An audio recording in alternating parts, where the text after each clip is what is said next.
지금부터 이제 미국 증시 마감 상황 보도록 할게요. 지난주 금요일 마감 상황인데요. 보합권 혼조세로 마감을 했습니다. 다우지수는 0.1% 상승을 했는데요. S&P 500과 나스닥 지수는 각각 0.1, 0.2% 정도 내렸습니다. 그냥 정확히 그냥 정말 보합권 혼조세 딱 정의를 내릴 수가 있는데 다만 주간 기준으로는 전체가 다 올랐어요. 그래서 다우지수가 0.2% 올랐고 S&P와 나스닥 지수는 각각 1에서 2% 정도, 그러니까 지난주까지 해서 거의 2주 연속 랠리를 이어간 건데 2주 연속 주간 기준 상승한 게 지금 10월 이후에 처음이니까 그래서 2주 연속 괜찮았다 이렇게 보시면 될 것 같습니다. 다만 이제 금요일 날 장이 이게 보합권이었다는 얘기예요. 근데 이게 사실은 좀 재미없었구나라고 생각을 할 수도 있지만 정말 좀 선전을 한 겁니다. 왜냐하면 개장 전에 11월 고용보고서가 나왔는데요. 사실 지난주에서 가장 중요한 일정 중 하나가 고용보고서였잖아요. 너무 잘 나온 거예요. 이제 12월 FOMC 회의가 13, 13일 예정되어 있는데 고용보고서 잘 나오면 사실 시장에서는 이거 악재로 지금 해석할 수 있는 그런 단계였는데 그래도 시장이 안정을 찾은 거예요. 그래서 장 초반 급락을 했습니다. 1% 넘게 2% 가까운 급락을 하다가 장 막판에 이렇게 보합권까지 올라왔다는 건 증시가 그래도 힘을 냈다라고 볼 수 있었는데 그 내용을 지금부터 좀 짚어보도록 할게요. 자, 일단 신규 일자리 수가 26만 3천 건 늘어난 것으로 집계가 됐습니다. 이게 원래 시장에서는 20만 건 정도 늘어날 것으로 예상을 했으니까 한 30% 가깝게 예상보다 많이 늘어난 거죠. 그러니까 이건 사실 시장에서는 되게 좋지 않은 신호가 될 수도 있었습니다. 그리고 전월만 하더라도 10월 신규 일자리가 지난달에 보고서 나왔을 때는 한 26만 1천 건 정도 늘어났다고 집계가 됐었는데 잠정. 근데 이게 수정이 됐는데 이것도 28만 건으로 고용시장은 여전히 뜨겁다라는 게 사실 확인이 된 거예요. 실업률은 전월과 동일하게 3.7%, 이것도 예상치와 부합했습니다. 그러니까 실업률은 3.7이라는 이 숫자 자체는 여전히 실업 상태도 안정적이라는 이야기입니다. 또한 인플레이션에 가장 큰 영향을 미치는 이 시간당 평균 임금도 전년 대비 5.1%나 상승한 것으로 나왔습니다. 전월이 4.9였고요. 예상치가 4.6였으니까 다 예상보다 다 좋았던 것들이에요. 내용들이. 그럼에도 불구하고 증시가 어떻게 이렇게 전약 후 강으로 마무리를 할 수 있었느냐.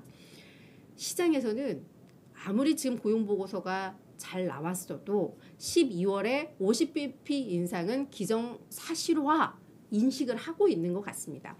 웰스파고 증권의 안나한 이 부사장이 뭐라고 했냐면 파월의 연설이 너무 강력했다라는 거죠. 제롬 파월 연준 의장이 12월이란 코멘트를 했잖아요. 12월부터 속도 조절할 수 있다라는. 그렇기 때문에 이 메시지가 너무나 강렬했기 때문에 이런 하나의 보고서 때문에 그런 믿음이 흔들리지 않는다라는 건데, 그래서 실제로 12월 FOMC 회의에서는 이런 고용 보고서가 잘 나와도 50bp 인상은 할 거야 라는 게 시장의 전반적인 평가였습니다. 그 옆에 나온 이제 제가 좀 가리고 있는데요. 어떻게 표해야 되나? 네, 제가 사라졌죠. 이 CME 그룹의 패드워치를 보면 시장 참여자들이 12월 FOMC에서 금리가 어떻게 될 것으로 예상을 하느냐 봤더니 50bp 인상에 베팅하는 게 지금 78%에 달합니다. 이게 그러면서 이제 75bp 인상 가능성은 20% 초반대인데요. 고용보고서 나온 이후에도 이 숫자가 이제 변함이 없었다는 점에서 시장에서는 긴축 속도 이거에 대한 믿음이 확고하다 이렇게 이해를 하시면 될 것 같습니다. 그래서 이런 부분들이 결국은 증시를 안정되게 이어갈 수 있는 큰 원동력이 됐다 이해를 하시면 될 것 같아요. 근데 우리 인니님도 나와주셨네요. 네, 반갑습니다. 네, 안 오셔서 우리 성희름님 너무 감사해요. 제가 안 나와서 1인 시위 하려고 하셨다고. 사랑합니다. 네, 이제는 월가 이슈로 넘어가 보도록 하겠습니다. 자, 월가 이슈 시장도 선전을 했잖아요. 일단 그래서 좀 우리 시장 참여자들이 좋아할 만한 그 보고서를 좀 제가 채택을 해서 가지고 왔는데요. 물론 연말 산타랠리에 대한 기대감은 지금 월가에서도 부각이 되고 있습니다. 다만 내년 상반기 증시에 대한 우려감들은 좀 나오고 있는데 이런 상황에서 아니야. 바닥을 찍었을 가능성이 있어 라고 이야기를 한 사람이 있어서 이 보고서를 준비를 했습니다. 이분은 지금 사진 속에 나오는 이 주인공은 마크 헐버트라고 해서요. 헐버트 파이낸셜 다이제스트의 창업자이자 회장이기도 하고 40여 년간을 이 자산 시장에서 있으면서 꽤 이름을 날리고 있는 투자자라고 합니다. 그래서 월가의 경제 전문 매체인 마켓워치의 또 칼럼니스트로 활동하고 있는 분인데 이분이 마켓워치에 칼럼을 쓴 내용을 제가 정리를 해 온 건데요. 자, 지금 투자자들의 이 심리가 항복 단계에 이르렀다라고 평가를 한 겁니다. 그런데 우리가 예상할 때 시장이 모두가 다 간다 하면 그때가 꼭지고 모두가 다 이제는 끝났구나. 이제 더 이상 증시에서 내가 먹을 게 없구나. 뭐 이렇게 항복 단계에 이르르면 그때가 바닥이란 얘기는 우리 증시에서 다들 알고 있잖아요. 증시 격언으로도 알고 있고. 그런데 이 사람이 분석한 이 사람이 만들어낸 심리 지표상을 봤을 때 투자자들은 이미 항복 단계에 들어섰다라는 거였는데요. 그 내용을 보니까 2달 전만 하더라도 동일한 심리 지표를 봤을 때 항복 단계가 아니었다고 합니다. 근데 이제는 봤더니 이 항복 기준을 충족을 했다라는 건데요. 약세장에서의 투자자들이 절망하고 슬퍼하다가 이게 이제 포기 단계로 넘어갔다라는 건데 이게 약세장 랠리와 새로운 강세장의 시작은 어떻게 보느냐 하면 약세장에서는 증시가 이제 이 약세장 속에서도 가끔 약세장 랠리가 나오잖아요. 반등이 나오잖아요. 그때 이 심리가 죽지 않았을 때는 이 강세에 편승하기 위해서 투자자들이 열심히 뭔가 또 주식을 사려고 하고 참여한다라는 거예요. 그런데 정말 바닥에 이 항복 단계에서는 아무리 증시에 반등이 나와도 투자자들이 적극적으로 이 매수에 응하지 않는다라는 건데 지금이 그 단계라는 겁니다.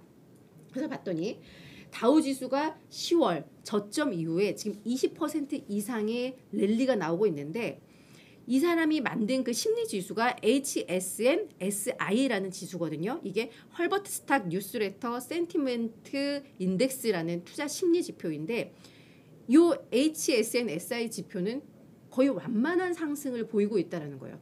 그러니까 증시가 20% 반등을 했는데도 투자자들이 사고 있지를 않다라는 건데 그런데 반면 금에 대해서는 이 심리 지수가 역사적으로 고점 단계에 이르렀다고 합니다. 그러니까 지금 안전자산 선호 현상이 나오면서 증시는 외면하고 이런 금이라던가 국채 쪽에서는 매수 심리가 상당히 강하다라는 건데 이 사람이 얘기하는 역발상 분석 투자 결과는 무엇이냐? 이제는 금보다 주식이 강세에 갈 가능성이 있구나. 증시가 바닥을 쳤을 가능성이 있구나라는 결론을 이 사람이 낸 겁니다. 그래서 여러 가지 차트들이 있었는데 차트가 되게 복잡하고 좀 어려워서 이 내용만 이렇게 좀 정리를 해왔습니다. 그래서 이 내용 한번 저희가 새겨볼 필요는 있을 것 같아요. 그래서 지금 진짜 증시가 반등이 나와도 또 한 번 저점 나올 거야 하면서 다들 사질 않잖아요. 이게 이제 항복 단계다라는 겁니다. 자, 또 하나 이제 오펙 플러스에서 어저께 일요일 날 얘들이 만났죠. 그러니까 처음에는 실제로 대면 회의를 하려다가 이거를 화상 회의로 전환을 했습니다. 그러면서 무슨 얘기가 나왔느냐? 지금 200만 배럴 11월부터 해서 1일 200만 배럴 감산을 하고 있는데 여기에서 추가 감산 가능성에 대한 이야기가 나왔습니다. 왜냐하면 서방 국가들이 지금 러시아를 좀 제재를 하고 있잖아요. 근데 이제 그 결정이 간밤에 나왔는데 결론부터 말씀드리자면 기존 감산 정책을 그냥 유지하는 걸로 결론은 냈습니다. 그러니까 추가 감산이 아니라 그냥 1일 200만 배럴 감산을 계속해서 내년 말까지 유지하겠다는 건데요. 자, 그 내용을 보면 앞서 그 이틀 전에 유럽연합이 이 러시아산 해상 운송용 원유 가격에 대한 이 상한제를 애들이 고용을 했죠. 합의를 했죠. 배럴당 60달러 이하에서만 러시아산 원유를 수입을 하겠다라는 겁니다. 근데 러시아산 원유를 수입하는 방법이 두 가지예요. 그래서 배에다가 원유를 실어가지고 오는 방법, 그러니까 해상 운송용, 그리고 하나는 파이프라인 깔아가지고 오는 건데 이 파이프라인은 아니라 해상 운송용에 대해서는 60배럴당 60달러를 넘어서서 수입을 할 경우에는 뭐 해상 보험이라던가 운송 자체를 거부하겠다라는 게 유럽연합의 어떤 합의였어요. 처음에는 해상 운송에 대해서는 수입을 아예 금지한다라는 이야기도 있었지만 여기에서 그래도 한 발 물러선 거죠. 국제 유가의 좀 안정을 위해서. 그렇게 하면서 이제 이걸 5일부터 본격 시행하기로 했고 유럽연합이 이에 대한 합의를 하자 미국을 필두로 한 G7 국가에서도 너희들의 그 합의에 우리도 동참할게 라고 이야기를 한 게 한 이틀 전입니다. 근데 이에 대해서 뭐 우크라이나에서는 상한선 60달러도 너무 비싸. 이거 30달러까지 더 낮춰줘. 이런 말도 있었고 반면 러시아에서는 이에 대해 반박을 했죠. 수용 이건 불가하고 이 합의 안에 동참하는 국가에 대해서는 우리는 너희들한테 그럼 안 팔아 라고 할 정도로 지금 갈등이 많이 쌓여져 있던 이 국면에서 이제 오펙 플러스가 또 어떤 회의를 한 겁니다. 근데 거기에서 일단은 기존 정책은 유지하겠다라고 이야기를 했습니다. 다만 수급 불균형 여부, 수급 균형 여부와 가격 안정, 가격이 너무 많이 떨어질 경우에는 우리는 즉각적으로 필요할 경우에 또 다른 대응을 내놓겠다라고 하면서 어떤 여지는 좀 남긴 상황인데요. 그래도 추가 감사는 없었다라는 점에 있어서 증시에 있어서는 심리적으로는 큰 변수는 되지 않을 것 같기는 합니다. 근데 앞으로 지금 수급적인 요인이라던가 경제 요인이라던가 이런 면에 있어서 국제 유가는 변동성이 커질 수밖에 없고 지금 또한 러시아와 서방 국가들 이렇게 또 많이 산유 국가들의 갈등 구조는 계속 이어지고 있다는 점에서 이 부분은 계속해서 저희가 팔로우를 해야 할 이슈라서 정리를 해드렸습니다.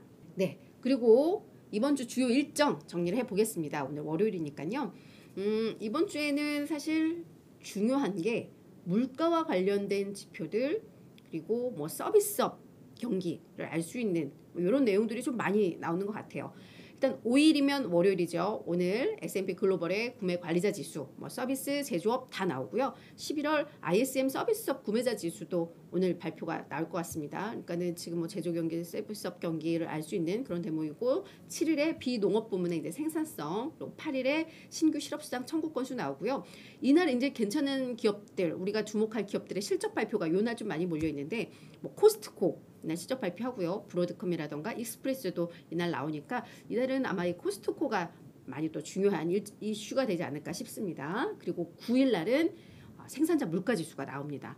아무래도 13, 14일 날 FOMC 회의가 있기 때문에 이 물가지수는 시장에서 많이 주목할 거예요. 그 다음 주에는 이제 또 소비자 물가지수가 나오기 때문에 이 물가 좀 봐야 될 것 같고 같은 날 미시간대 소비자 심리지수 나오면서 이날 또 기대 인플레가 나오니까 이번에도 금요일 날 물가 관련된 이슈들이 좀 나올 것 같다. 이렇게 좀 정리를 해보도록 하겠습니다.